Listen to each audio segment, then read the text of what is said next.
அன்பார்ந்த தேவ ஜனங்களே, அருமையான கால வேலைக்காக நாம் தேவனுக்கு நன்றி செலுத்துவோம். நாம் யாவரும் தலைகளை தாழ்த்தி நாம் ஜெபிப்போம். அல்லேலூயா. தேவனை அவருடைய பரிசுத்த ஸ்தலத்தில் துதியுங்கள். அவருடைய வல்லமை விளங்கும் ஆகாய விரிவை பார்த்து அவரை துதியுங்கள். அவருடைய சர்வ வல்லமையுள்ள கிரியைகளுக்காக அவரை துதியுங்கள். மாட்சிமை புரிந்த அவருடைய மகத்துவத்திற்காக அவரை துதியுங்கள். எக்கால துணியோடு அவரை துதியுங்கள். வீணையோடும் சுரமண்டலத்தோடும் அவரை துதியுங்கள். தம்புரத்தோடு நடனத்தோடும் அவரை துதியுங்கள். யாழோடும் தீங்குழங்களோடும் அவரை துதியுங்கள். ஓசையுள்ள கைத்தாளங்களோடு அவரை துதியுங்கள். பேரோசுள்ள கைத்தாளங்களோடு அவரை துதியுங்கள். சுவாசமுள்ள யாவும் கர்த்தரை துதிப்பதாக. அல்லேலூயா. நாம் தலைகளை தாழ்த்தி நாம் ஜெபிப்போம். நாங்கள் எப்பொழுதும் வந்தடையத்தக்க கண்மலையாக இருக்கிற எங்கள் அன்பின் பிதாவே, ஆசீர்வதிக்கப்பட்ட மனமகிழ்ச்சியான உடைய பரிசுத்தமான உடைய உயிர்த்தெழுந்த இந்த ஓய்வு நாளுக்காக நாங்கள் நன்றி செலுத்துகிறோம்.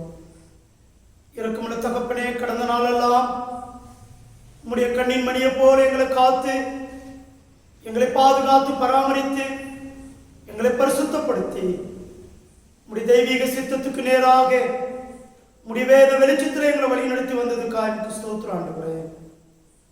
இறக்குமுள்ள தகப்பனே, எங்களுக்கு கொடுத்த நல்ல ஆயுசு நாட்களுக்காக, நல்ல சுகத்துக்காக, நல்ல சுகபலன் ஜீவனுக்காக நாங்கள் நன்றி செலுத்துகிறோம்.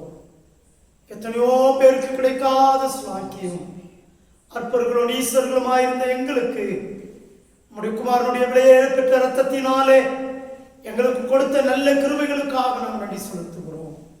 இப்பொழுதும் தேவரீர் உம்மை ஆராதிக்கும்படியாக உம்முடைய பிள்ளைகளாக நாங்கள் கடந்து வந்திருக்கிறோம். ஒருவேளை நாங்கள் வீடுகளிலே உம்மை ஆராதித்தாலும் உம்முடைய தெய்வீக பிரசன்னம் எங்கள் மத்தியில் வீட்டு இருக்கிறதுக்காக எனக்கு ஸ்தோத்திரம் ஆண்டவரே.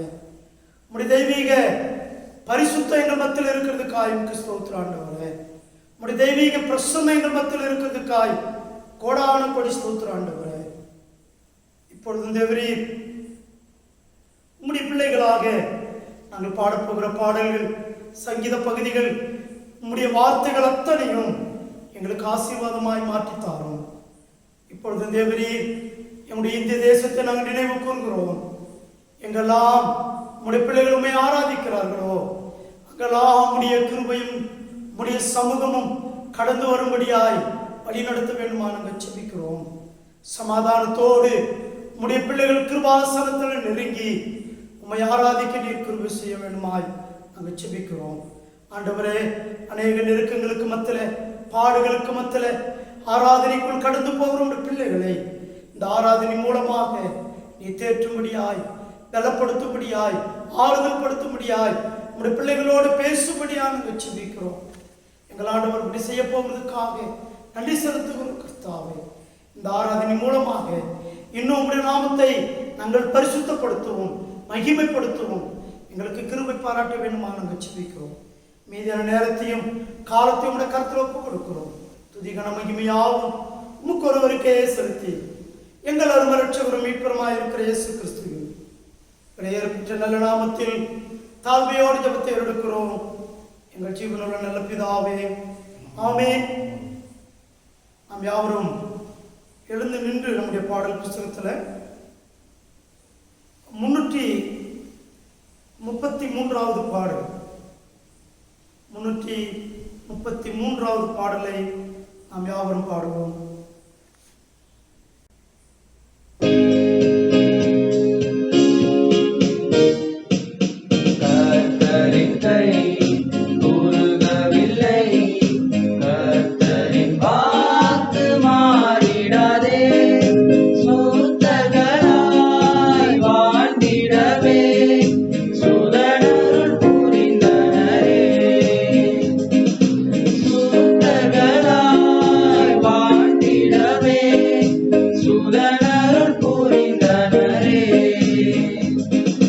விசுவாசியே நீ பதற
நம் சங்கீத பகுதிக்காக கடந்து போவோம்.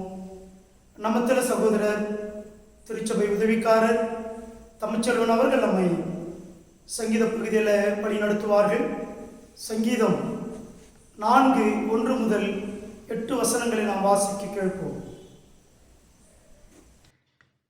பிரியமானவர்களே, இந்த நாளிலே வாசிக்க தெரிந்து கொள்ளப்பட்ட சங்கீதங்களின் பகுதி 4ஆம் சங்கீதம், வசனங்கள் 1 துவங்கி 8 முடிய. என் நீதியின் தேவனே, நான் கூப்பிடுகையில் எனக்கு செவி கொடும். நெருக்கத்தில் இருந்த எனக்கு விசாலம் உண்டாக்கினீர். எனக்கு இறங்கி என் விண்ணப்பத்தை கேட்டருளும்.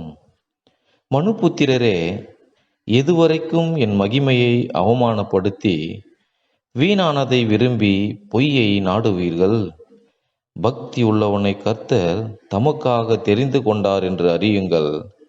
நான் கர்த்தரை நோக்கி கூப்பிடுகையில் அவர் கேட்பார். நீங்கள் கோபம் கொண்டாலும் பாவம் செய்யாதிருங்கள். உங்கள் படுக்கையிலே உங்கள் இருதயத்திலே பேசிக்கொண்டு அமர்ந்திருங்கள். நீதியின் பலிகளை செலுத்தி கர்த்தர் மேல் நம்பிக்கையாயிருங்கள். எங்களுக்கு நன்மை காண்பிப்பவன் யார் என்று சொல்லுகிறவர்கள் அநேகர். கர்த்தாவே, உம்முடைய முகத்தின் ஒளியை எங்கள் மேல் பிரகாசிக்க பண்ணும். அவர்களுக்கு தானியமும் திராட்சரசமும் பெருகியிருக்கிற காலத்தின் சந்தோஷத்தை பார்க்கிலும் அதிக சந்தோஷத்தை என் இருதயத்தில் தந்தீர். சமாதானத்தோடே படுத்துக்கொண்டு நித்திரை செய்வேன். கர்த்தாவே, நீர் ஒருவரே என்னை சுகமாய் தங்க பண்ணுகிறீர் என்பதே. ஆமேன். நாம் கர்த்தருடைய வார்த்தைக்காக கடந்து போவோம். நம்மத்துல திருச்சபை உதவிக்காரர் சகோதரர் கோதண்டன் அவர்கள் நம்மை கர்த்தருடைய வார்த்தைக்காக நம்மை ஜெபத்தில் வழி நடத்துவார்கள். எங்கள் அன்புள்ள சுவாமி, இந்த மன மகிழ்ச்சியான இந்த காலநிலை வேளையில் உம்முடைய ஆராதனையில் பங்கு கொள்ளும்படியாக இந்த காலோனி மூலமாக உம்முடைய சத்தியத்தை கேட்கும்படியாக நீ செய்த தருணத்துக்காக நன்றி செலுத்துகிறோம் ஆண்டவரே. இந்த இக்கட்டான சூழ்நிலையில் உம்முடைய கிருபை உம்முடைய மக்களோடு இணைந்திருப்பதற்காக நன்றி செலுத்துகிறோம் ஆண்டவரே. இதோ உம்முடைய சித்தம் நிறைவேற உம்முடைய சத்தியத்தை நாங்கள் ஆவலோடு ஆங்காங்கே தனித்திருந்து உமக்குள்ளாக ஆராதனை செய்ய நீ செய்த கிருபைக்காக நன்றி செலுத்துகிறோம் ஆண்டவரே. இதோ கேட்கிறதான சத்தியங்களை எங்களுடைய ஆவிக்குரிய தேடலாக எங்களை இன்னும் விசுவாசத்திற்குள் வழிநடத்தக்கூடியதாக, இன்னும் விசுவாசத்தில் நாங்கள் ஆழ்ந்து இருக்கக்கூடியதாக, விசுவாசத்தினால கட்டப்பட்டவர்களாக உமையே சார்ந்து நிற்க உதவி செய்தல் முடியாக கூட ஜெபிக்கிறோம் ஆண்டவரே. பேசுகிறதான உம்முடைய தாசரை மறைத்து நீர் மாத்திரமே வெளிப்படும்படியாக கூட ஜெபிக்கிறோம் ஆண்டவரே. இதோ நாங்கள் உம்முடைய சத்தியத்தை மனதார கேட்டு உம்முடைய சத்தியத்திற்கு கீழ்ப்படிந்தவர்களாக உமக்குள்ள சாட்சியாய் நிற்க உதவி செய்தல் முடியாக கூட ஜெபிக்கிறோம் சாமி. இந்த பதட்டமான சூழ்நிலையில், இந்த இக்கட்டான சூழ்நிலையில் எங்களுடைய விசுவாசத்தை நாங்கள் தளர்த்தி விடாத படிக்கு ஆண்டவரே இன்னும் உறுதியாய் நிற்க உதவி செய்தல் முடியாக கூட ஜெபிக்கிறோம் ஆண்டவரே. நீரே இந்த உலகம் முழுவதும் உம்முடைய கிருபையினால காத்துக்கொள்ளும்படியாக கூட ஜெபிக்கிறோம் ஆண்டவரே. எங்கள் அருமை ரட்சகரும் மீட்புறமாக இருக்கிற இயேசு கிறிஸ்துவின் இனிய நாமத்துக்கு நல்ல பிதாவே, ஆமென்.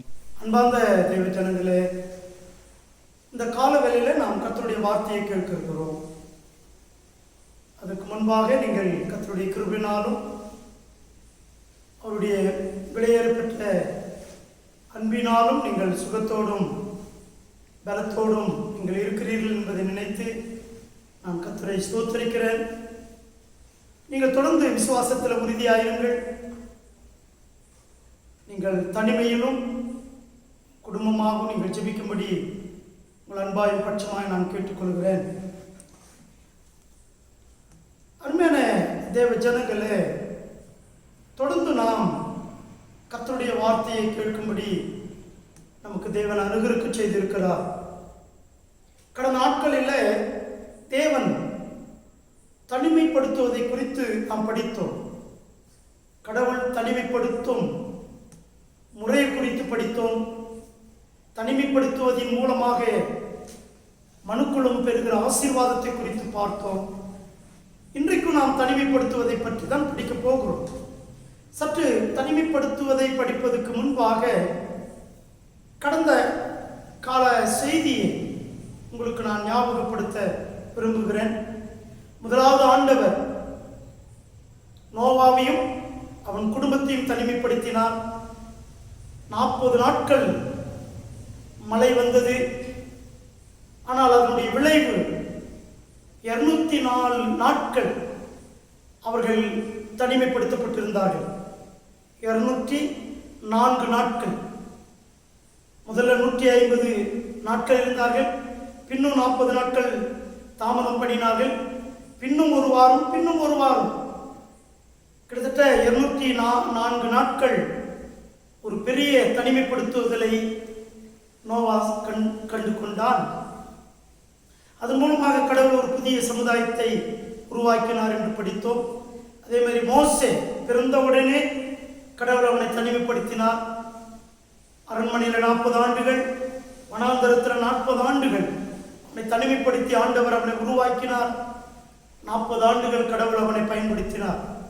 ஆபிரகாம் 25 ஆண்டுகள் தன்னுடைய தாய் தகப்பன் வீடுகளை விட்டு அவன் புறப்பட்டு கடவுளுடைய வாக்குத்தத்தம் நிறைவேறுகிற வரைக்கும் 25 ஆண்டுகள் அவன் காத்திருந்தான், தனிமைப்படுத்தப்பட்டிருந்தான், கடவுளுடைய வாக்குத்தத்தத்தை கண்டான். தொடர்ந்து யோசேப்பை பற்றி படித்தோம்.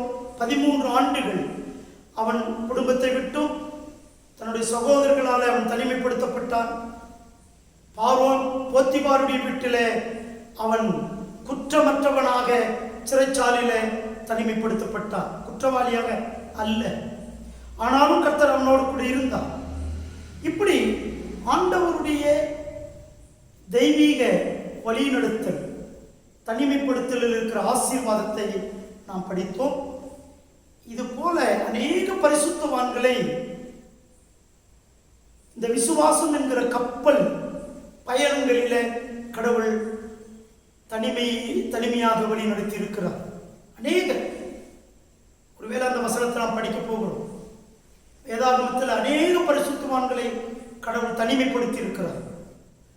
அருமையான தேவனுடைய பிள்ளைகள், இன்றைக்கு ஒரு மாபெரும் பரிசுத்தவானை குறித்து நாம் படிக்க போகிறோம். அவரை பற்றி ரொம்ப டீட்டெயிலாக உங்களுக்கு சொல்ல வேண்டிய அவசியம் இல்லை, ஆனால் தெரியும். ஆனால் அந்த மனிதனுடைய வாழ்வில் கடவுள் ஏற்படுத்தின அந்த தனிமை எப்படிப்பட்டது என்பதை நாம் படிக்க வேண்டும். அதன் மூலமாக கடவுள் நமக்கு கற்றுக் கொடுக்கிற பாடம் என்ன? நாங்கள் எடுத்து வாசிக்கலாம். யோபு 1ஆம் அதிகாரம் 20, 21, 22 இந்த 3 வசனங்களை மையமாய் வைத்து யோபை பற்றி நாம் கடவுள் எப்படி அவரை வழி நடத்தினார் என்பதை படிக்க போகிறோம். சரிங்களா? வாசிக்கலாமே. நம்ம சகோதரர் கோதண்டன் அவர்கள் வாசிக்க கேட்கிறேன். அப்பொழுது யோபு எழுந்திருந்து தன் சால்வையை கிழித்து தன் தலையை சிரைத்து தன்னுடைய தலையை சிரைத்து தரையிலே விழுந்து பணிந்து நிர்வாணியாய் என் தாயின் கர்ப்பத்திலிருந்து வந்தேன். நிர்வாணியாய் என் தாயின் கர்ப்பத்திலிருந்து நான் வந்தேன். நிர்வாணியாய் அவ்விடத்திற்கு திரும்புவேன். நிர்வாணியாய் அவ்விடத்திற்கே திரும்புவேன். கர்த்தர் கொடுத்தார், கர்த்தர் கொடுத்தார், கர்த்தர் எடுத்தார், கர்த்தர் எடுத்தார். கர்த்தருடைய நாமத்திற்கு ஸ்தோத்திரம் என்றார். கர்த்தருடைய நாமத்திற்கு ஸ்தோத்திரம் என்றார். இவை எல்லாவற்றிலும் யோபு பாவம் செய்யவும் இல்லை. யோபு பாவம் செய்யவும் இல்லை. தேவனை பற்றி குறை சொல்லவும் இல்லை. தேவனை பற்றி அவன் குறை சொல்லவும் இல்லை. அருமையான கர்த்தருடைய பிள்ளைகளே, நீங்கள் கடவுளுக்கு ரொம்ப பிரியமானவர்களாக இருக்கிறபடினால் இப்படிப்பட்ட மாபெரும் சத்தியத்தை கேட்கிற பாக்கியத்தை கடவுள் உங்களுக்கு கொடுத்திருக்கிறார். எத்தனையோ பேருக்கு இந்த சாக்கியம் கிடையாது. நீங்கள் ஆண்டவராலே அதிகமாய் நேசிக்கப்பட்டவர்கள், நேசிக்கப்படுகிறீர்கள். கடவுள் உங்கள் மேல் மிக கருசனை உள்ளவராக, அக்கறை உள்ளவராக இருக்கிறார். தேவ ஜனங்களே, யோபு அவன் எழுந்தான் என்று வேதம் சொல்லுகிறது. எப்போ அதை வாசிங்களேன், அந்த வசனத்தின் அப்பொழுது யோபு எப்பொழுது அவன் எழுந்தான். அருமையான தேவனுடைய பிள்ளைகளே, அவனுடைய வாழ்க்கையில அவன் எதிர்பார்க்காத 4 செய்திகள், அவனுடைய வேலைக்காரர்கள் 4 பேர் அவனுக்கு 4 செய்திகளை கொண்டு வருகிறார்கள். முதலாவது செய்தி அவனுக்கு வருகிறது, நம்முடைய ஏர் மாடுகளும் வேலையாட்களும் நாம் இழந்து போனோம். ஏர் மாடுகள் எல்லாம் ஓட்டிக்கொண்டு வேலைக்காரர்களை கொன்று போட்டார்கள். அவன் சொல்லி முடிக்கிறதுக்கு முன்னால 2வது ஒரு செய்தி வருகிறது, நம்முடைய ஆடுகள் எல்லாம் கொள்ளையடிக்கப்பட்டு நம்முடைய மேய்ப்பர்கள் எல்லாம் கொல்லப்பட்டார்கள். அதை கேட்டு முடிக்கிறதுக்கு முன்னால 3வது ஒரு செய்தி வருகிறது, நம்முடைய ஒட்டகங்கள் எல்லாம் கொள்ளையடிக்கப்பட்டு ஒட்டகங்களை வைத்துக் கொண்டிருந்தவர்கள் கொன்று போட்டார்கள். 4வது ஒரு செய்தி வருகிறது, உங்களுடைய பிள்ளைகள் வானத்திலிருந்து தேவனுடைய அக்கினி இறங்கி, என்ன அக்கினி? அந்த செய்தியை சொல்லுகிற நபர் ஒரு முக்கியமான வார்த்தையை பயன்படுத்துகிறான். நீ ஆராதிக்கிற தேவன் வானத்திலிருந்து அக்கினியை இறக்கி உங்கள் பிள்ளைகள் அத்தனை பேர் மேலும் இறங்கி,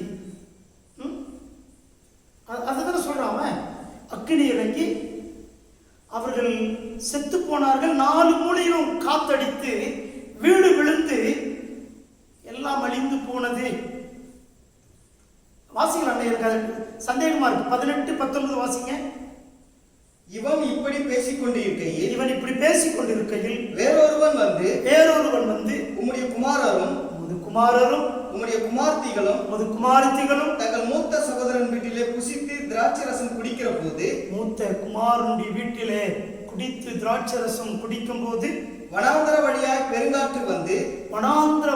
பெருங்காற்று வந்து அந்த வீட்டின் 4 மூலையிலும் அடிக்க, அது பிள்ளைகளின் மேல் விழுந்ததினால் அவர்கள் இறந்து போனார்கள். நான் ஒருவன் மாத்திரம் தப்பி அதை உமக்கு அறிவிக்கும்படி வந்தேன் என்றான். அதாவது தேவனுடைய அக்கினின்னு ஒரு வார்த்தை வரும் பாருங்க. எங்க வந்தது உங்களுக்கு? 16வது வசனம். இவன் இப்படி பேசிக் கொண்டிருக்கையில் வேறொருவன் வந்து வானத்திலிருந்து தேவனுடைய அக்கினி விழுந்தது. தேவனுடைய அக்கினி விழுந்து ஆடுகளையும் வேலையாட்களையும் சுட்டெரித்து போட்டது. நான் ஒருவன் மாத்திரமே தப்பி அதை இந்த செய்தி யோபுக்கு விரோதமான செய்தி அல்ல. அது யோபுடைய வாழ்க்கைக்கு விரோதமான செய்தி அல்ல. யோபுடைய விசுவாசத்துக்கு எதிரான ஒரு செய்தி. சாத்தானுடைய மிகப்பெரிய தந்திரமே மனிதர்களுடைய வாழ்க்கை அவனுக்கு பிரச்சனை கிடையாது, மனிதனுடைய விசுவாசம் தான் அவனுக்கு பிரச்சனை. மனிதனுடைய விசுவாசத்தை, மனிதன் கடவுள் மேல் வைத்திருக்கிற விசுவாசத்தை எப்படி ஆகிலும் சீர்குலைக்க வேண்டும். அந்த விசுவாசத்துக்கு எதிராக அவன் போரிட வேண்டும். இது விசுவாசத்துக்கு எதிரான ஒரு மிகப்பெரிய தாக்குதல். அவனுக்கு வருகிற செய்தி பார்த்தீங்கன்னா, அந்த சாத்தான் ஒரு கலப்பான ஒரு செய்தியை சொல்லுகிறான். வானத்திலிருந்து தேவனுடைய அக்கினி வந்து ஆடுகள் எல்லாம் பட்சித்து போட்டது. 4 மூலைகளில் இருந்தும் 4 திசைகளில் இருந்தும் காற்றடித்து வீடு அப்படியே இடிந்து விழுந்து உன் பிள்ளைகள் எல்லாம் செத்து போனார். இது இப்படி நடக்க முடியுமா? ஏங்க, ஒரு பக்கம் ஒரு திசையிலிருந்து காத்து வரலாம், 2 திசையிலிருந்து வரலாம், 4 திசையிலிருந்தும் காற்றை அனுப்ப வேண்டும் என்றால் அது யாருடைய கரத்தில் இருக்கிறது? சாத்தான் அப்படி செய்ய முடியுமா?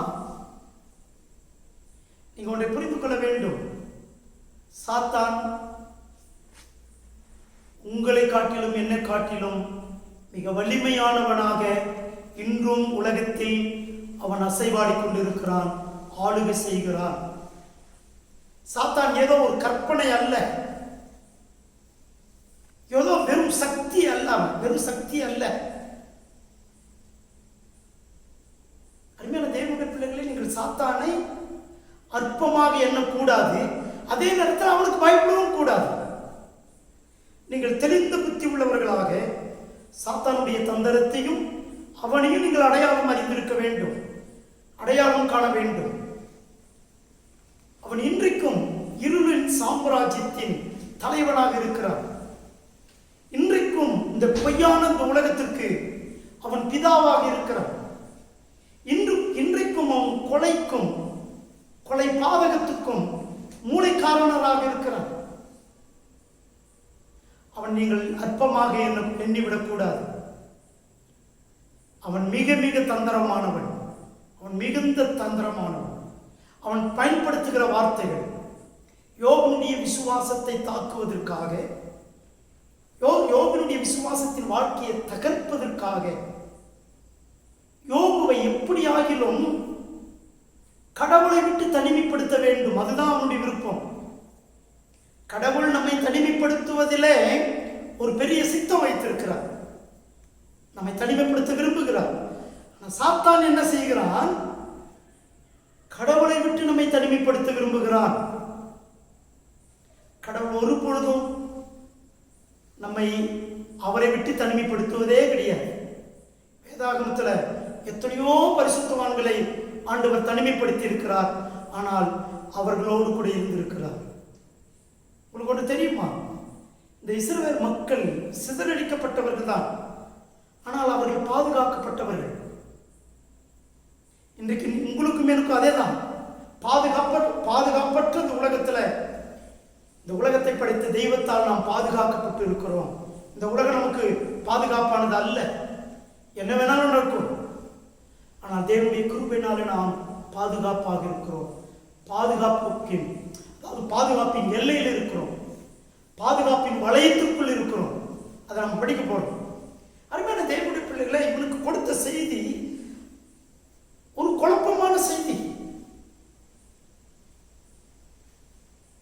ஆனாலும் அவன் குழப்பமடையவில்லை. ஏன் அவன் குழப்பமடையவில்லை? இந்த செய்திகள் அனைத்தையும் கேட்டு அவன் அதிர்ச்சி அடையவில்லை. நீங்க ஒன்றை புரிந்து கொள்ள வேண்டும். நம்முடைய வாழ்க்கையில எப்படிப்பட்ட செய்தி வந்தாலும் அந்த செய்தி நம்மை யாருக்கு நேராக வழிநடத்துகிறது, எப்படிப்பட்ட சூழ்நிலைக்கு நேராக நம்மை வழிநடத்துகிறது, அது ரொம்ப முக்கியம். ஒருவேளை அது எனக்கு சாதகமாக இருக்கலாம், பாதகமாக இருக்கலாம், எனக்கு மகிழ்ச்சி கொடுக்கக்கூடிய செய்தியா இருக்கலாம், இல்லை எனக்கு ஆபத்தான துக்கப்படுத்துகிற செய்தியா இருக்கலாம். அந்த செய்தியை கேட்ட உடனே நான் ஒரு மெய் விசுவாசியாக அடுத்த கட்டத்தில் நான் என்ன முடிவு எடுக்க போகிறேன்? நான் எதற்கு நேராக கடந்து போக போகிறேன்? நான் எங்கே வழிநடத்தப்பட போகிறேன்? தேவனுடைய பிள்ளைகளே, யோபு இவை அனைத்தும் எழுந்து கேட்ட உடனே எழுந்து என்ன செய்தானோ, அப்பொழுது யோபு எழுந்திருந்து தன் சால்வையை கிழித்து தலையை சிரைத்து. இந்த சால்வையை கிழித்து என்று சொல்லும்போது, யோபு அந்த நாட்களில் மிகப்பெரிய ஒரு செல்வந்தன், ஒரு ஜமீன். அவனை போல கிழக்கத்திய நாடுகளில் அவனை போல ஒருவனும் இருந்ததில்லை, பைபிள் சொல்லுது. அவன் ஒரு பெரிய செல்வந்தன். அவனுடைய ஆடையினுடைய அலங்காரம் வித்தியாசமானது. அந்த காலங்களிலுமா நீங்கள் புரிந்து கொள்ள வேண்டும், கலாச்சாரத்தை வெளிப்படுத்துவதற்கான ஆடைகள் இருந்தது, தன்னுடைய இனத்தை வெளிப்படுத்துவதற்கான ஆடைகள் இருந்தது. உடையை பார்த்து இவன் யார் என்று சொல்லிவிடுவார்கள், அவனுடைய கலாச்சாரத்தை சொல்லிவிடுவார்கள், அவனுடைய இனம் என்ன என்று சொல்லிவிடுவார்கள், அவன் எந்த நாட்டை சேர்ந்தவன் என்று சொல்லிவிடுவார்கள். உடை ரொம்ப முக்கியம். இப்போ நீங்கள் அமெரிக்காவில் கோட்டு போடுறாங்க, டை கட்டுறாங்க, நம்ம என்ன நினச்சிருக்கிறோம்? அது ரொம்ப நாகரிகம், ரொம்ப அதுதான் இருக்கிறதுலே நல்ல டீசெண்டாக இருக்குன்னு நினைக்கிறோம். நமக்கு அதை பற்றி தெரியாது, அதனால் அப்படி நினைக்கிறோம். ஆக்சுவலாக கோட்டு போட்டு அவன் டை கட்டுறது அவனுடைய கலாச்சாரம் அல்ல, அது அவனுடைய தேவை. ஏன்னா அது குளிர் நாடு. அப்படிப்பட்ட ட்ரெஸ்ஸு போட்டால் தான் அந்த குளிரில் அவன் வாழ முடியும். ஷூ போடணும், இந்தியாவில் போட வேண்டிய அவசியம் கிடையாது. ஆனால் நம்ம வெயில் காலத்துல கூட போட்டு திரிகிறோம், அது வேற மேட்ரு. அருமையான தேவனுடைய பிள்ளைகளை, உடை யோபு யார் என்று அடையாளம் காட்டப்பட்டது. அப்ப யோபு தன்னுடைய உடையை அவன் கிழிக்கும் போது அவனுடைய இந்த செய்தியை கேட்ட உடனே அவனுடைய மகிழ்ச்சியான, அவனுடைய கௌரவமான அந்த உடை இனி அவனுக்கு அவசியமில்லை என்று அகற்றப்படுகிறது. அவன் கிழித்து அடுத்தது என்ன செய்யறான்? நிர்வாணியா என் தாயின் இல்ல, அவன் தன்னுடைய சால்வையை கிழித்து தன் தலையை சிரைத்து, ஆமா, அவன் மொட்டை அடிக்கிறான். இது ஒரு துக்கத்திற்கு அடையாளம். மொட்டை அடிப்பது துக்கத்தை வெளிப்படுத்துகிறதுக்கான ஒரு அடையாளம். அதை அவன் செய்கிறான், மொட்டை அடிக்கிறான். அப்புறமா விழுந்து பணிந்து, அவன் அடுத்தது செஞ்சதான் ரொம்ப முக்கியம். தன் துக்கத்தை வெளிப்படுத்தினான், தன்னுடைய சந்தோஷத்தை அவன் கலைத்து போட்டான். ஆனா கடைசி பாருங்க, அவன் விழுந்து ஆண்டவரை தொழுது கொண்டான். இந்த தொழுகை என்பதுமா உன்னுடைய சந்தோஷத்தை பொறுத்ததோ உன் துக்கத்தை பொறுத்ததோ அல்ல. நம்ம நிறைய நேரங்களில் தப்பா நினைச்சிருக்கிறோம் ஆராதனை. சில பேர் கிறிஸ்தவம் என்றால் ஆராதனை மட்டுமே என்று நினைத்துக் கொண்டிருக்கிறார்கள். அது ஒரு போலித்தனமான நம்பிக்கை. ஆராதனை மட்டும்தான் கிறிஸ்தவமா? கர்த்தருடைய பிள்ளைகளே, இந்த யோபு இந்த துக்கமான, இந்த அதிர்ச்சியான செய்தியை கேட்ட உடனே அவன் கடவுளை தொழுது கொள்ள அவன் துவங்கினான். கீழே விழுந்து ஆண்டவரை பணிந்து கொண்டான், தொழுது கொண்டான். தொழுகை இங்குதான் யோபு தன்னுடைய உண்மையான அடையாளத்தை அவன் வெளிப்படுத்துகிறான். அவன் யார் என்பதை வெளிப்படுத்துகிறான். இந்த சாத்தான் கொண்டு வருகிற தாக்குதல்கள், சாத்தான் கொண்டு வருகிற அதிர்ச்சியான செய்திகள், சாத்தான் அவனுடைய வாழ்க்கையில கொண்டு வந்த அந்த பயங்கரமான விபத்துக்களும் சாவு இழப்புகளும் அவனுடைய விசுவாசத்தையும் ஆவிக்குரிய வாழ்க்கையும் அசைக்கவில்லை, பாதிக்கவில்லை என்பதை காட்டுகிறான். அவன் பாதிக்கப்படவில்லை. இத்தனை செய்தி கேட்டு அவன் பாதிக்கப்படவில்லை.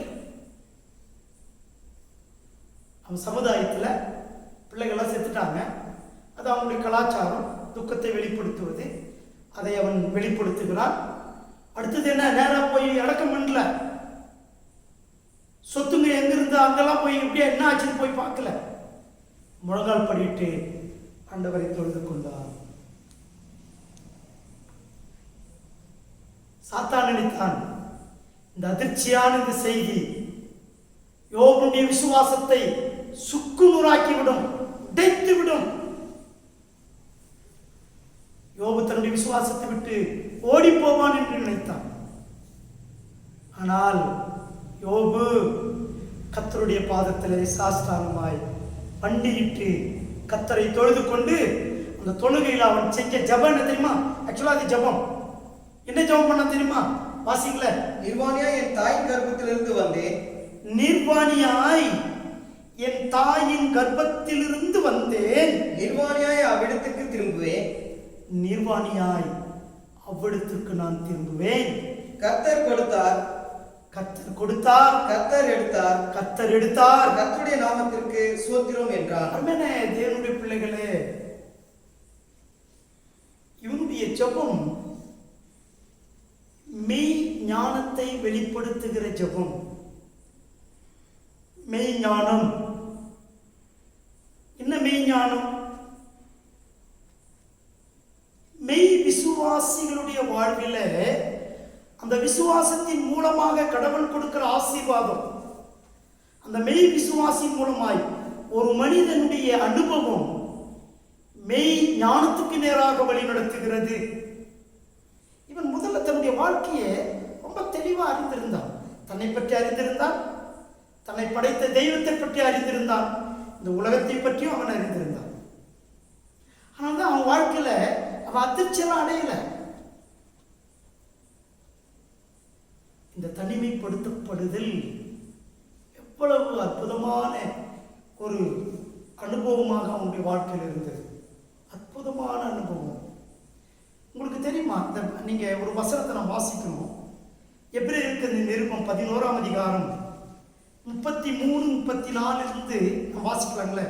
விசுவாசத்தினாலே அவர்கள் ராஜ்யங்களை ஜெயித்தார்கள், விசுவாசத்தினாலே ராஜ்யங்களை ஜெயித்தார்கள், நீதியை நடப்பித்தார்கள், நீதியை நடப்பித்தார்கள், வாக்குத்தத்தங்களை பெற்றார்கள், வாக்குத்தத்தங்களை பெற்றார்கள், சிங்கங்களின் வாய்களை அடைத்தார்கள், சிங்கங்களுடைய வாய்களை அடைத்தார்கள், அக்கினியின் உக்கிரத்தை அவிழ்த்தார்கள், அக்கினியின் உக்கிரத்தை அவிழ்த்தார்கள், பட்டய கருக்குக்கு தப்பினார்கள், பட்டய கருக்குக்கு தப்பினார்கள், பலவீனத்தில் பலம் கொண்டார்கள், பலவீனத்திலே பலன் கொண்டார்கள், யுத்தத்தில் வல்லவனானார்கள், யுத்தத்திலே வல்லவனானார்கள், அந்நியருடைய சேனைகளை முறியடித்தார்கள், அந்நிய சேனைகளை முறியடித்தார்கள், ஸ்திரீகள் சாக கொடுத்த தங்களுடைய உயிரோடு இருந்திருக்க பெற்றார்கள், ஸ்திரீகள் சாக கொடுத்த பிள்ளைகளை உயிரோடு பெற்றார்கள்.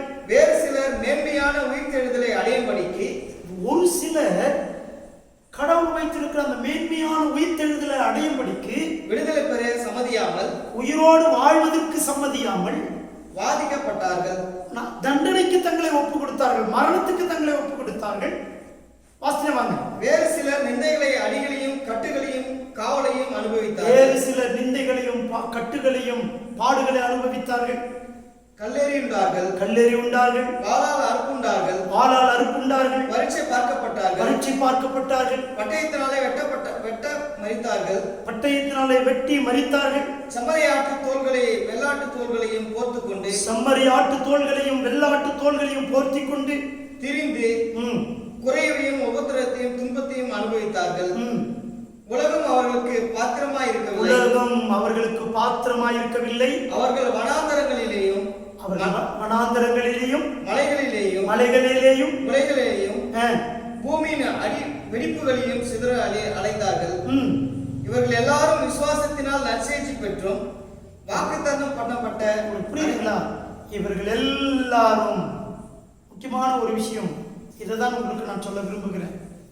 ஆவியானவர் அதான் சொல்ல விரும்புகிறார். இவர்கள் எல்லாரும் வாக்குத்தத்தம் பண்ணப்பட்டதை அடையாமல் போனார்கள். அவர்கள் நன்மை அல்லாமல், அவர்கள், நீங்க புரிஞ்சுக்கணும், இவர்கள் எல்லாரும் வாக்குத்தத்தம் பண்ணப்பட்டதை அடையாமல் போனார்கள்.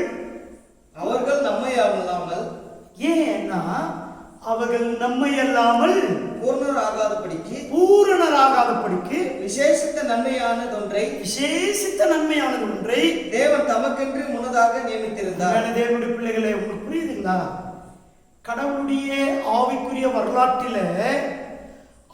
வரலாற்றை அவர் எழுதும்போது விசுவாச பட்டியல், இந்த எபிரேயர் 11ஆம் அதிகாரம் விசுவாச பட்டியல், அந்த விசுவாச பட்டியல் முடிவடைவதில்லை. ஆண்டவர் சொல்றார், நீங்களும் நானும் நம்முடைய வாழ்க்கை, அதாவது புதிய ஏற்பாட்டு திருச்சபை இல்லாமல், கிறிஸ்துவின் மக்கள் இல்லாமல் இந்த விசுவாச பட்டியல் முடிவடையாது. நன்மையான ஒன்றை உமக்காகவும் எனக்காகவும் உலக தோற்றத்துக்கு முன்பாக கடவுள் நியமித்திருக்கிறார். உங்களுக்கு புரியுதுங்களா? இது எல்லாம் என்ன சொல்லிக் கொடுக்கிறது? இந்த விசுவாச பட்டியலில் இவர்களெல்லாம் தனிமைப்படுத்தப்பட்டார்கள். இவர்களெல்லாம் நீங்க அந்த வீட்டில் போய் அந்த எபிரேயர் நிருபம் 11ஆம் அதிகாரத்தை படித்தீர்கள்னா எல்லாம் லாக்டவுனை சந்தித்தவர்கள், தனிமைப்படுத்தப்பட்டவர்கள், கடவுளுக்காக தன்னுடைய வாழ்க்கையை ஒப்பு கொடுத்தவர்கள். உங்களுக்கு புரியுதுங்களா? அப்ப நீங்க விசுவாசம் என்றால் என்ன? இந்த யோபனுடைய வாழ்க்கையிலிருந்து நாம் கற்றுக்கொள்வது என்ன? விசுவாச வாழ்க்கை என்பது ஆண்டவனிடத்திலிருந்து பெற்றுக்கொள்வதற்காக மாத்திரமல்ல, இழப்பதற்கும் விசுவாசம் வேண்டும். இப்ப நம்ம வாயை திறந்தோம்னா என்ன கேட்டுக்கிறோம்? ஆண்டவரே, என்னை ஆசீர்வதியும், என் தேசத்தை ஆசீர்வதியும், என் பிள்ளைகளை ஆசீர்வதியும். சகோதரனே, கடவுள் உன்னை ஆசீர்வதிப்பார். நான் வேண்டான்னு சொல்லல. ஆனால் நீங்கள் இன்னொன்றை புரிந்து கொள்ள வேண்டும். மெய் விசுவாசியுடைய வாழ்க்கையில அந்த விசுவாசம் என்கிற அற்புதமான அந்த தெய்வீக கிருபையினால் கொடுக்கப்பட்டிருக்கிற அந்த விசுவாசம் ஆண்டவருக்கு பெறுவதற்காக மாத்திரமல்ல, அது இழப்பதற்காகவும் கொடுக்கப்பட்டு இருக்கிறது. இழப்பதற்கும் விசுவாசம் வேண்டுமே, இழப்பதற்கும் விசுவாசம் வேண்டும். நம்ம தொடர்ந்து படிக்க போகிறோம். அருமையான தேவனுடைய பிள்ளைகளை நீங்கள் புரிந்து கொள்ள வேண்டும். விசுவாசத்துக்கு ரெண்டு பகுதி இருக்குதுங்க. விசுவாசத்துக்கு மறுபகுதி இருக்கிறது. அது உங்களுக்கு தெரியுமான்னு எனக்கு தெரியல, ஆனால் நீங்கள் அறிந்திருக்க வேண்டும்.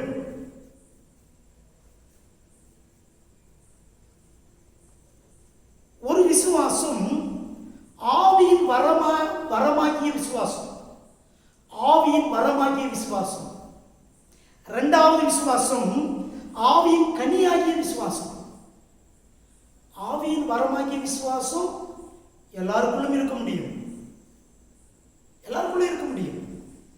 அந்த வரத்தை வைத்து நீங்கள் பேயை ஓட்ட முடியும், பிசாசுகளை துரத்த முடியும், அற்புதங்களை செய்ய முடியும், எல்லாம் செய்ய முடியும். ஆனால் ஆவியின் கனியாகிய விசுவாசம் உனக்குள் இல்லாவிட்டால், ஆவியின் கனி இல்லாத ஒரு விசுவாசி அவன் அப்பிரோஜனமானவன்.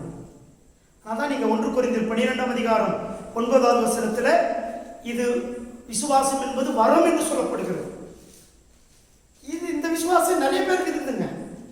கடைசி காலங்களில் உங்களை என்னை நோக்கி கர்த்தாவே கர்த்தாவே என்று கூப்பிட்டோம் என்று சொல்லுவார்கள், அற்புதங்களை செய்தோம் என்று சொல்லுவார்கள், அடையாளங்களை செய்தோம் என்று சொல்வார்கள். ஆண்டவர் சொல்லுவாரா, அக்கிரம செய்கைக்காரரை என்னை விட்டு அகன்று போங்கள். இவங்க தான் ஆவின் வரத்தினாலே பெற்றுக்கொண்ட விசுவாசம். அவர்களுக்குள்ள ஆவியின் கனி இல்லை. அப்படிப்பட்ட விசுவாசிகளை நீங்க பார்க்க முடியும். வைராக்கியமா இருப்பாங்க, கிறிஸ்தவங்களா இருப்பாங்க. அப்படி இருப்பதினாலே தேவனுக்கும் எந்த லாபமும் கிடையாது, உனக்கும் எந்த லாபமும் கிடையாது. சாத்தானுக்கு தான் சந்தோஷம். ஆவியின் வரமாகிய விசுவாசம் உனக்குள் இருக்குமானால் அந்த விசுவாசம் உயிருள்ளதாய் இருப்பதற்கு, பயனுள்ளதாய் இருப்பதற்கு ஆவியின் கனியாகிய விசுவாசம் உனக்குள் இருக்க வேண்டும். ஆவியின் கனி 9ங்க. அதுல படிச்சீங்கன்னா வருது கலாத்தியர் 5:22 உங்களுக்கு தெரியும். அதில் வாசிக்கலாம் சீக்கிரம். ஆவியின் கனியோ அன்பு, சந்தோஷம், சமாதானம், நீடிய பொறுமை, தயவு, நற்குணம், விசுவாசம். உங்களுக்கு புரியுதுங்களா? ஆவியின் கனி விசுவாசம். விசுவாசமாகிய கனியாகிய விசுவாசம் உனக்குள் இல்லாவிட்டால் நீ உன் உடலே சுத்தரிக்க கொடுத்தாலும் அது ஒன்றுக்கு உதவாது. இந்த யோபுக்குள்ள இருந்தது, ரெண்டுமே இருந்ததுங்க. அவனுக்குள்ள ஆவியின் வரமாகிய விசுவாசமும் ஆவியின் கனியாகிய விசுவாசம் ரெண்டும் சேர்ந்ததுதான் பூரணமான விசுவாசம். அதுதான் உயிருள்ள விசுவாசம். அதான் கிரி இல்லாத விசுவாசம் செத்தது, கனி இல்லாத விசுவாசம் செத்து போனது. ஆவியின் கனி உனக்குள்ள இருக்க வேண்டும். அருமையான தேவனுடைய பிள்ளைகளே, இது எப்படி இருக்குங்க? எனக்கு புரியலண்ணே, நீங்க எவ்வளவு தூரம் இதை தியானிப்பீங்கன்னு தெரியல எனக்கு. கடவுள் வாசிங்களேன், யோபு 1ஆம் அதிகாரம் 8 வாசிங்களேன். 8, 9, 10 வாசிங்க. கர்த்தர் சாத்தானை நோக்கி, என் தாசனாகிய யோபின் மேல் கவனம் வைத்தாயோ? உத்தமனும் சன்மார்க்கனும் தேவனுக்கு பயந்து பொல்லாப்புக்கு விலகுறவனுமாகிய அவனைப் போல பூமியில ஒருவனும் இல்லை என்றார். அதற்கு சாத்தான் கர்த்தருக்கு பிரதித்திரமாக கர்த்தருக்கு மறு உத்தரவு கொடுத்தது என்னவென்றால், யோபு விருதாவாகவா தேவனுக்கு பயந்து நடக்கிறான்? யோபு விருதாவாகவா உனக்கு பயந்து நடக்கிறான்? சும்மாவா உன்னை ஆராதிக்கிறான்? இன்னைக்கு இப்படிப்பட்ட கேட்டகரியில் நிறைய பேர் இந்த உலகமே குற்றப்படுத்துது கிறிஸ்தவனை. ஆனா கிறிஸ்தவனா அவனை சும்மாவா? அங்க போன பணம் கிடைக்குதுங்க, கிறிஸ்தவத்துக்கு போனா நல்லா வெளிநாட்டு பணம் வருதுங்க. இப்படி சாத்தானுடைய ஆவி அப்படிதான் பேசும்.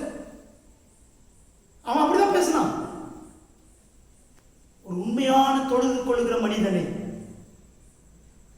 எனக்கு தெரிஞ்சு நிறைய விசுவாசிகள் பாவம் என்கிட்ட சொல்லியிருக்காங்க, என்னுடைய நண்பர்களாக சொல்லியிருக்காங்க, ஐயா நாங்கள் ஆண்டவருக்குள்ள வந்த பிறகு நல்லா இருக்கிறோம்யா, ஆனால் என் வேலை மேலே ஒருத்தம் கூட நான் நம்ப மாட்டேறான்.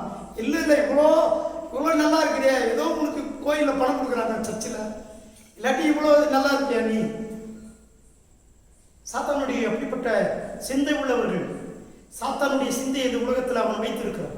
சரி, அதுவெல்லாம் முக்கியம். இப்போ இவன் என்ன சொல்றான்? அவன் ஒன்றும் விருதாவாக உண்மை ஆராதிக்கவில்லை. என்ன சொல்றான்? நீர் அவனையும் அவன் வீட்டையும் அவனுக்கு உண்டான எல்லாவற்றையும் சுற்றி வேலடிக்கவில்லையோ? உங்களுக்கு புரியுதுங்களா? நீர் அவனை பாதுகாத்து வைத்திருக்கிறீர், நீர் வேலி அடித்து வைத்திருக்கிறீர், அவனையும் அவனுக்கு உண்டானவர் எல்லாவற்றையும் நீர் வேலி அடித்திருக்கிறீர். இந்த தாவீது சொல்லும்போது அதாங்க சொல்றான், இந்த இஸ்ரவேல் ஜனங்கள் இந்த தெய்வத்தை தெய்வமாய் கொண்டவர்கள் பாக்கியவான்கள் என்று சொல்லுறான். நீங்க பாக்கியவான்கள். ஏன் தெரியுமா? இந்த உலகத்திலே அவ்வளோ பெரிய சிறப்பான ஒரு தெய்வம், அவ்வளோ ஒரு கிருபை பெற்ற ஜனங்கள் இந்த உலகத்தில் யாருமே கிடையாது. அவருடைய பிள்ளைகளை அவர் வேலடித்து பாதுகாக்கிறார். அவருடைய பிள்ளைகளை மட்டும் இல்லை, அவர்களுக்கு உண்டான எல்லாவற்றையும் அவர் வேலடிக்கிறார். நீங்க அதுல ஒரு ஆழமான சக்தி இருக்கிறது. யாரை அவர் வேலடிக்கிறார்? நான் கர்த்தருடைய பிள்ளை என்று விசுவாசிப்பதினால என் சுற்றிலும் வேலடிக்கப்படுமா? யோபை வேலெடுத்ததுக்கான காரணம் இருக்கிறது. யோபு தன்னையும் தனக்கு உண்டான அத்தனை, அவன் பெரிய சொத்துக்காரங்க, பெரிய செல்வந்தன், தன்னையும் தனக்கு உண்டான எதுவுமே அவனுடையதாகவே பார்க்கல. அவனுடையதான் பார்த்திருந்தான்னா அவன் அதிர்ச்சி அடைந்து, அவன் வேதனை அடைந்து, பாதிக்கப்பட்டு கதறி அழுதிருப்பான். கடவுளை போய் தொழுது கொண்டிருக்க மாட்டான். அவன் எல்லாம் கர்த்தர் கொடுத்தார். அவனுடைய ஸ்டேட்மெண்ட் அதான் இருக்குது, கர்த்தர் கொடுத்தார் அப்படின்னா எல்லாம் அவருடையது. இந்த பிள்ளைகளா, என்னுடைய பிள்ளைகள் கர்த்தர் கொடுத்தார், என் மனைவி கர்த்தர் கொடுத்தார், இந்த சொத்துக்கள் எல்லாம் கர்த்தர் கொடுத்தார், என்னுடையது கிடையாது. அதுதான் அறிக்கை செய்யறான். நான் நிர்வாணமாய் வந்தேன். நிர்வாணமாய் போ அப்படின்னா என்ன அர்த்தம்? இதெல்லாம் என்னுடையது அல்ல. அப்படிப்பட்ட சிந்தை உள்ளவர்களை தான் கடவுள் வேலி எடுத்து பாதுகாக்கிறார்.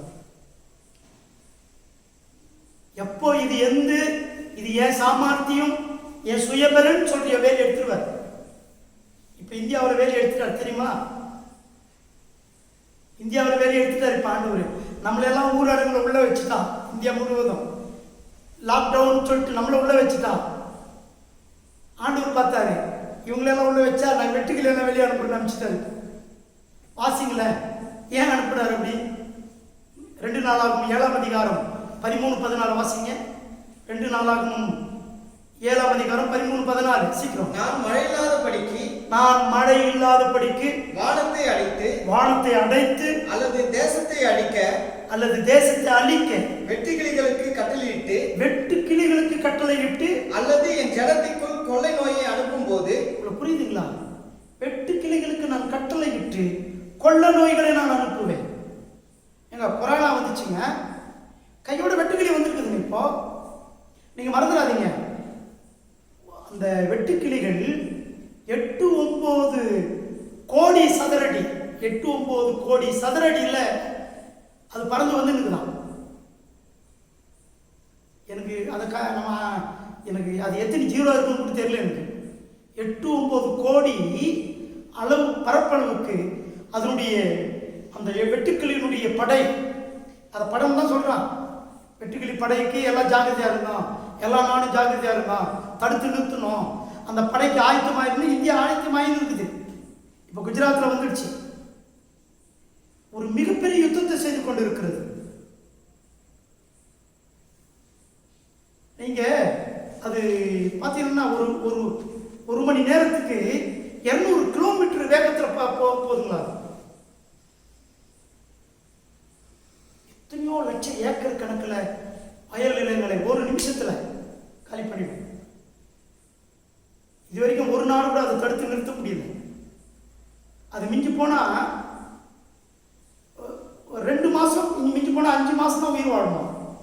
ஆனா ஒரு வெட்டுக்கிளி குறைஞ்சது 150 முட்டைகளை போட்டு ஒரே வாரத்தில் அதை பொறிச்சிடும். கோடிக்கணக்கான வெட்டுக்கிளிகள் இன்றைக்கு இந்தியா முழுவதும் நோக்கி இன்னைக்கு சேதப்படுத்திக் கொண்டு இருக்கிறது. அரபி நாடுகளில் அது போய் இன்னும் ஆப்பிரிக்காவிலலாம் அங்கே அழிச்சுட்டு வந்துடுச்சு. இப்போ வெட்டுக்கிளி வந்து போனாவே சாப்பாட்டுக்கு குஜராத்தில் லட்சக்கணக்கான ஏக்கர் காலிங்க.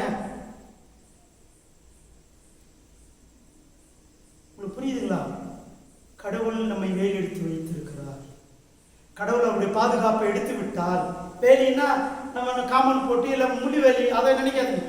அவருடைய பாதுகாப்பு, அவருடைய பாதுகாப்பின் வளையத்துக்குள்ள அவருடைய பிள்ளைகளை வைத்திருக்கிறார்.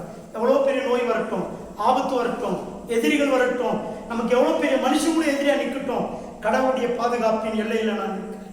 அவருடைய பாதுகாப்பின் வளையத்திற்குள்ள நான் இருக்கிறேன். கர்த்தரின் பட்சத்தில் இருக்கும் பொழுது மனுஷன் எனக்கு என்ன செய்வான்? என்ன செய்வான்? இது யோபுக்கு தெரியும். இது யோபுக்கு தெரியும். நான் கர்த்தருடைய பாதுகாப்பில் இருக்கிறேன், அவருடைய பாதுகாப்பின் வளையத்தில் இருக்கிறேன். எப்படிப்பட்ட அதிர்ச்சியான செய்திகள் என்னை தனிமைப்படுத்தினாலும் நான் கர்த்தரை ஆராதிப்பேன், நான் கர்த்தரை ஆராதிப்பேன். அதனால தான் நீங்கள் நீதிமொழிகள் வாசித்து முடிச்சிடலாம், டைம் இல்லை. ஆனால் இதை தொடர்ச்சி நம்ம படிக்க போகிறோம். நீதிமொழிகள் 10ஆம் அதிகாரம் 32வது வசனம் இப்படி சொல்லுகிறது. நீதிமான்களுடைய உதடுகள் நீதிமான்களுடைய உதடுகள் பிரியமானவைகளை பேச அறியும், பிரியமானதை பேச அறியும். துர்மார்க்குடைய வாழ்வோ துன்மார்க்கருடைய வாய் மாறுபாடு உள்ளது. நீதிமானுடைய வாய் கர்த்தருக்கு பிரியமானதை பேசும். யோபனுடைய வாய் ஆண்டவரை குறை சொல்லவில்லை, அவன் கர்த்தரை முறுமுறுக்கவில்லை, அவன் வாயினால பாவம் செய்யவில்லை, நாவினாலே உதடுகளினாலே பாவம் செய்யவில்லை. அதான் நீதிமொழிகள் 8:14 இப்படி சொல்லுது. ஆலோசனையும் மெய்ஞானமும் என்னுடையவைகள், ஆலோசனையும் மெய் ஞானமும் என்னுடையவைகள்.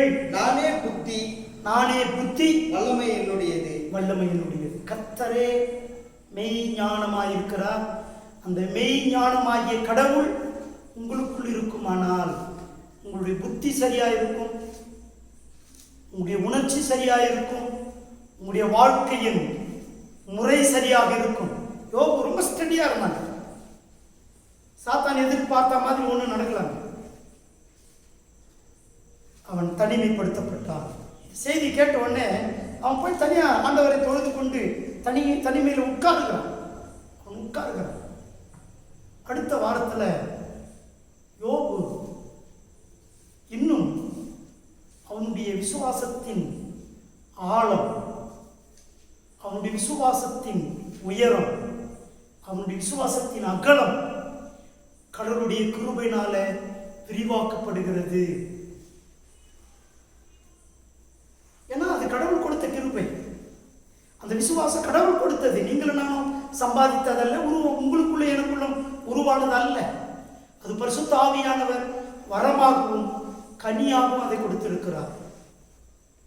ரெண்டும் அவனுக்குள்ள இருந்தது. அதனால்தான் அவன் தன்னுடைய தனிமையிலே கடவுளை தொழுது கொண்டான்.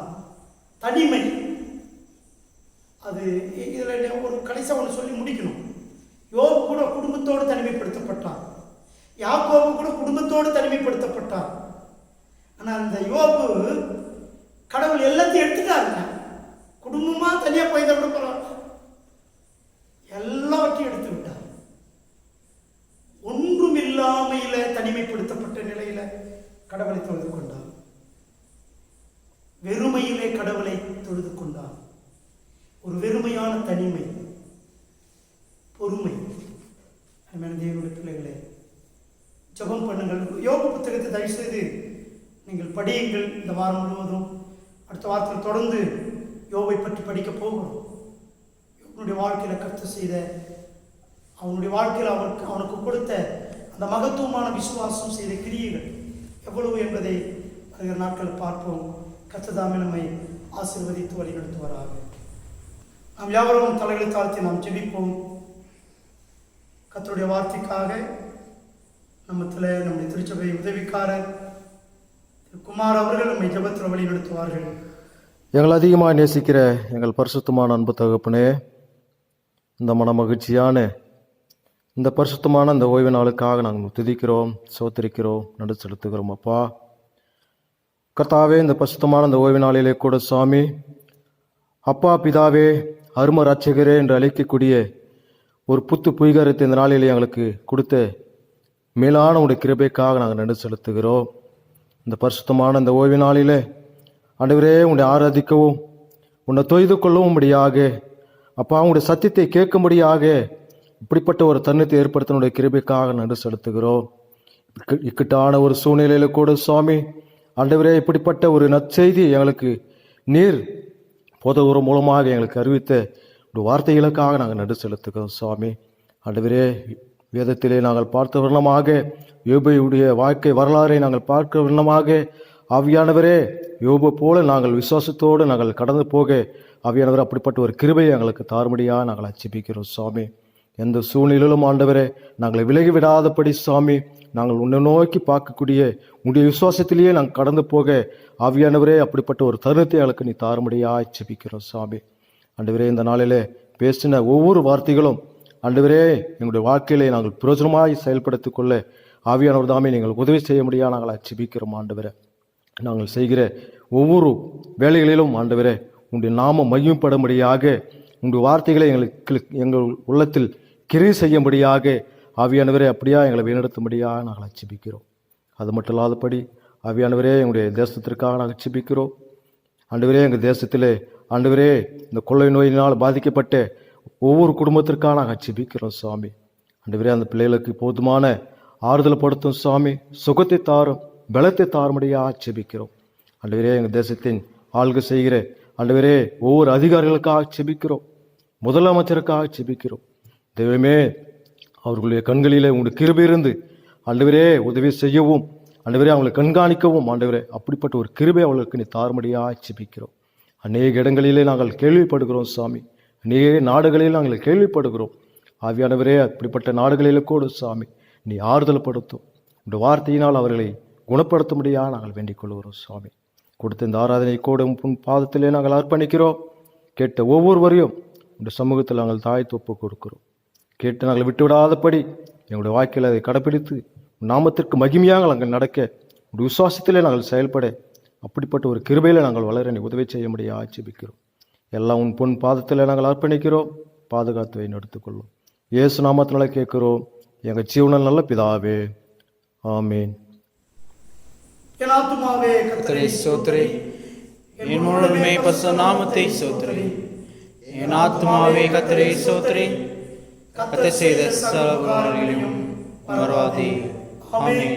ஆசீர்வாதம் நம்முடைய கர்த்தராய் இருக்கிற இயேசு கிறிஸ்துவின் கிருபையும் பிதாவுடைய அன்பும் பரிசுத்த ஆவியானவருடைய அன்பின் ஐக்கியமும் வழி நடத்தலும் திவ்ய சமூகமும் சமாதானமும் பாதுகாப்பும் பராமரிப்பும் நம்மோடு கூட விசேஷமாய் திருச்சபைக்கு வராத தேவ பிள்ளைகளோடு கூட எப்பொழுது சதா காலம் ஆண்டோடைய வருகை மட்டும் என்றென்றும் நிலைத்திருப்பதாக.